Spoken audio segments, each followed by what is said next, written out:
Didik TV KPM. Okey, terima kasih Mira. Terima kasih sekali lagi. Okey, jadi kita teruskan kepada perbincangan kita. Okey, kalau sebelum ni kita bincangkan tentang pentadbiran. Jadi sebuah sistem pentadbiran tidak akan lengkap tanpa adanya undang-undang. Jadi salah satu daripada kunci kepada kejayaan Kesultanan Melaka itu sendiri sebenarnya adanya sebuah undang-undang yang mantap. Jadi undang-undang itu, apakah undang-undang yang diguna pakai dalam kerajaan Kesultanan Melaka? Jadi terdapat dua undang-undang. Yang pertama ialah Hukum Kanon Melaka dan yang kedua ialah Undang-Undang Laut Melaka. Jadi undang-undang yang diguna pakai dalam Kesultanan Melaka ini merupakan undang-undang yang berasaskan syariah dan juga berasaskan kepada hukum adat. Jadi memandangkan Kesultanan Melaka ini merupakan salah sebuah daripada kerajaan Islam yang unggul, yang hebat pada satu ketika dahulu di Asia Tenggara dan juga di Nusantara, maka peranan ini dah tentulah undang-undang yang digunakan pakai adalah berdasarkan kepada undang-undang syariah. Jadi apakah itu Hukum Kanon Melaka? Jadi di dalam Hukum Kanon Melaka mempunyai 44 fasal. Jadi fasal maksudnya perkara. Jadi dalam fasal-fasal ini merangkumi kepada 4 perkara yang dibincangkan. Yang perkara pertama ialah berkaitan dengan aspek jenayah. Jadi segala perkara yang berkaitan dengan jenayah akan merujuk kepada ada fasal-fasal tertentu yang merujuk kepada kesalahan jenayah yang dilakukan dan juga bentuk hukuman. Jadi sebagai contoh di sini kalau kita lihat dalam pasal 5.1 membunuh tanpa pengetahuan raja atau pembesar akan dikenakan hukuman bunuh. Jadi hukuman yang setimpal. Jadi selain daripada itu, kalau murid-murid dalam talian dan juga murid-murid di rumah perhatikan pada buku teks. Okey, perbincangan kita merujuk pada buku teks muka surat 10 dan 11. Okey, jadi kalau kita lihat dalam aspek undang-undang, Hukum Kanon Melaka ni berkaitan dengan jenayah juga. Sebenarnya ada perkataan-perkataan yang tidak boleh digunakan oleh rakyat biasa. Okey, yang hanya khusus kepada sultan. Jadi 4 perkataan tersebut ialah kurnia, titah, murka dan anugerah. Jadi 4 ini tidak boleh sewenang-wenangnya digunakan oleh rakyat. Kerana itu adalah eksklusif kepada sultan. Dan sekiranya rakyat ketika itu menggunakan perkataan-perkataan ini, maka akan dijatuhkan hukuman kerana terkandung di dalam Hukum Kanon Melaka. Kemudian dalam aspek peranan pembesar dan sultan dan pembesar, fasal 1 telah pun ada kita katakan perkara-perkara yang terkandung dalam bidang tugas yang perlu bagi sultan dan pembesar-pembesar berempat. Jadi di sini kita lihat apabila satu undang-undang yang telah bertulis itu telah ada, maka tentulah pentadbiran itu dapat dilaksanakan dengan baik berdasarkan tanggungjawab yang terkandung di dalam Undang-Undang Kerajaan Kesultanan Melayu Melaka. Dalam perkara berkaitan dengan aspek kekeluargaan, ada fasal 26 yang mana ini berkaitan dengan pernikahan. Jadi ini sebenarnya sama juga seperti yang terkandung dalam hukum syariah, iaitu setiap perkahwinan itu perlu mempunyai saksi. Okey? Jadi di sini ada huraian lanjut berkaitan dengan perkara kekeluargaan dan aspek ekonomi ialah fasal 30. Pengharaman riba dalam urusan niaga. Jadi riba ini juga sebenarnya telah terkandung di dalam undang-undang Islam yang mana Islam itu mengharamkan perbuatan riba. Okey? Jadi apakah kemudiannya dalam Undang-Undang Laut Melaka pula? Jadi Undang-Undang Laut Melaka ini maksudnya bila sebut Undang-Undang Laut Melaka, maka undang-undang ini dilaksanakan sewaktu dalam pelayaran. Jadi di dalam pelayaran tersebut yang menjadi ketua adalah nakhoda. Jadi nakhoda ni tidak boleh menggunakan kuasa sewenang-wenangnya kerana sudah ada peraturan-peraturan yang telah pun khusus berkaitan dengan urusan sepanjang pelayaran tersebut.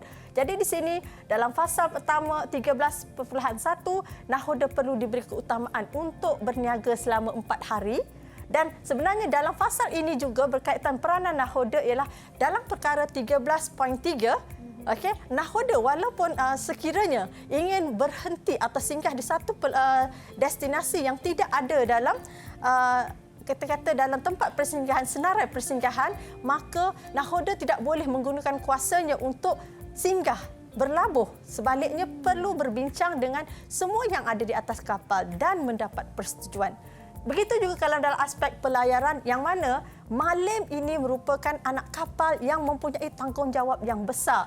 Perlu mahir dalam bidang pelayaran kerana sekiranya Malim ini gagal hingga menyebabkan berlaku kecelakaan disebabkan kelalaian tersebut, maka Malim itu boleh dijatuhkan hukuman bunuh. Perkara berkaitan jenayah. Jadi kalau jenayah berlaku di atas kapal, takkanlah nak tunggu berlabuh baru perbuatan jenayah itu perlu dihakimi. Maka di sinilah kalau kita lihat ada perkara-perkara berkaitan dengan jenayah yang berlaku di atas kapal atau pelayaran akan dirujuk oleh nakhoda sebagai ketua untuk menjatuhkan hukuman yang setimpal dengan kesalahan tersebut dan berkaitan dengan percukaian.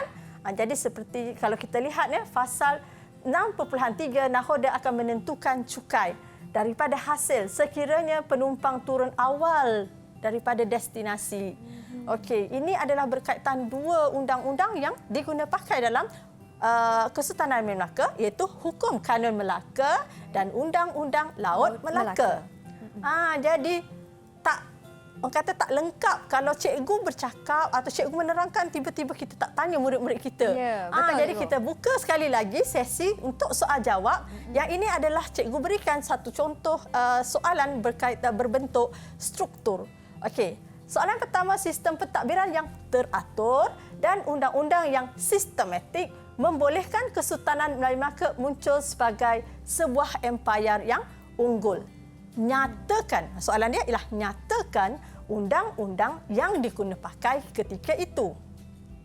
Apakah jawapannya? Apakah jawapannya? Jadi teruskan menulis jawapan dan setelah bersedia paparkan jawapan masing-masing pada skrin. Ya.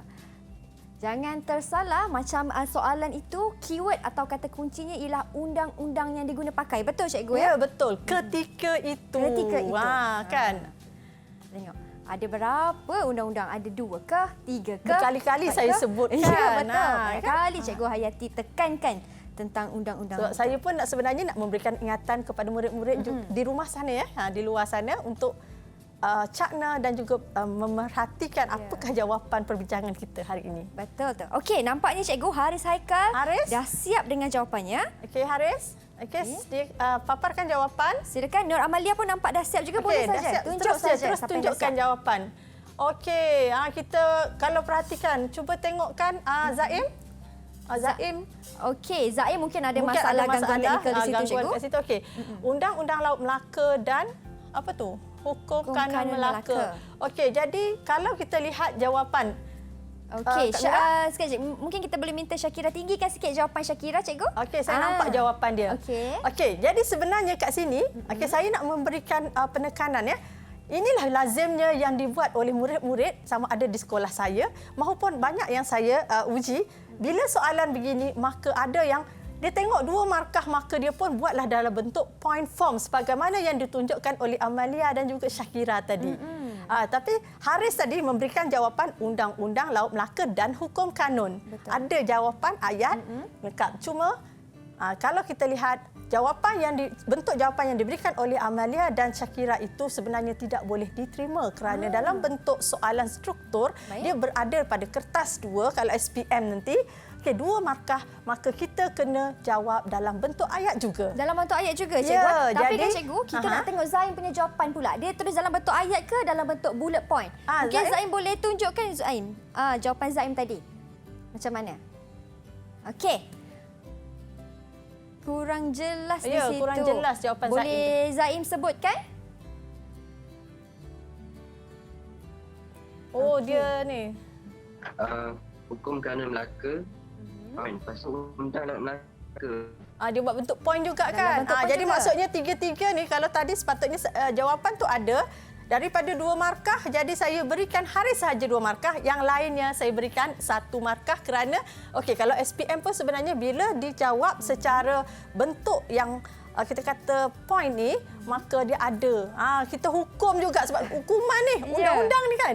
Jadi setiap maksudnya kecuali Haris, yang lain semua dapat 1 markah. Wah, Haris dapat 2 lah cikgu. Okey, Haris dapat 2. Jadi jadi cikgu sarankan cara menjawabnya lah kita ambil sebahagian daripada soalan seperti ini, undang-undang yang diguna pakai ketika itu ataupun kita terus undang-undang tersebut ialah Hukum Kerana Melaka dan Undang-Undang Laut Melaka. Okey, pergi pada soalan yang kedua. Okey, tapi sebelum soalan kedua cikgu, bintang untuk mereka semua dapat 1 kecuali Haris akan dapat 2 bintang cikgu. Ya, betul. Okey, saya tampal bintang terlebih dahulu. Kak Mira akan berikan bintang. Okey, kita terus pada soalan yang kedua berdasarkan pengetahuan sejarah anda, apakah antara perbuatan perbuatan jenayah yang terkandung dalam Hukum Kanun Melaka? Ingat ya, perbuatan jenayah. Perbuatan jenayah.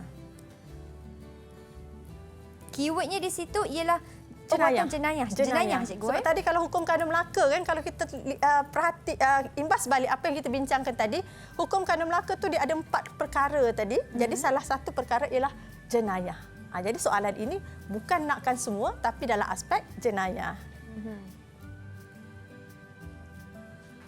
Dan markahnya ialah 4 markah. 4 markah. Kalau 4 markah, kalau 2 markah tadi cikgu dah beri teguran, jangan tulis dalam bullet point. Kalau 4 markah ni, kita tengok murid tulis dalam bullet point lagi ke atau dalam mereka menulis ya? Dalam bentuk ayat yang lengkap. Okey.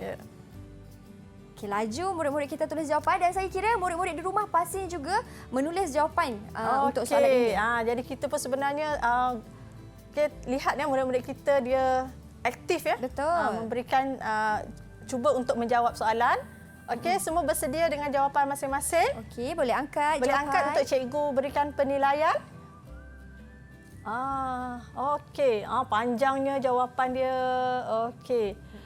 Jadi jawapan Zaim tu sikit saja. Okey, Haris punya jawapan. Baik, saya nak minta Amelia untuk kebelakangkan sikit boleh sebab awak punya jawapan agak terpotong. Okey, cantik. Terima kasih. Macam mana cikgu jawapan mereka? Kalau ikutkan panjangnya tu dah panjang. Adakah masing-masing menjelaskan aspek jenayah. Zaim tak angkat cikgu. Zaim cuba sekali lagi Zaim. Tunjuk jawapan Zaim. Hold sekejap ya. Pegang sekejap. Okey. Ke belakang sikit Zaim. Dekat sangat dengan kamera tu. Dekat sangat dengan kamera kita tak dapat jawapan dia. Belakang sikit. Jadi di sini saya berikan markah penuh kepada Amalia, 4 markah. Jadi 4 bintang. Kita berikan 4 bintang kepada Amalia, Syakira. Okey, Haris saya nampak tadi 4 bintang juga. Zaim kita tolak. Zaim dapat 2 markah kat situ. Zaim dapat 2 markah. Jadi maksudnya 4 markah di sini. Ingatlah aspek jenayah. Maka kita jawapan kita dalam aspek jenayah, okey, ada fakta, ada huraian. Okey, di sini fakta dia ialah tadi kesalahan membunuh tanpa pengetahuan raja. Jadi huraian dia ialah berdasarkan pasal 5.1 perbuatan tersebut dikenakan hukuman bunuh. Kemudian selain itu, jadi penggunaan penanda wacana bagi huraian ataupun fakta yang kedua, selain itu perbuatan seorang yang ingkar arahan dan memasukkan titah sultan itu perbuatan jenayah. Hukuman dia apa?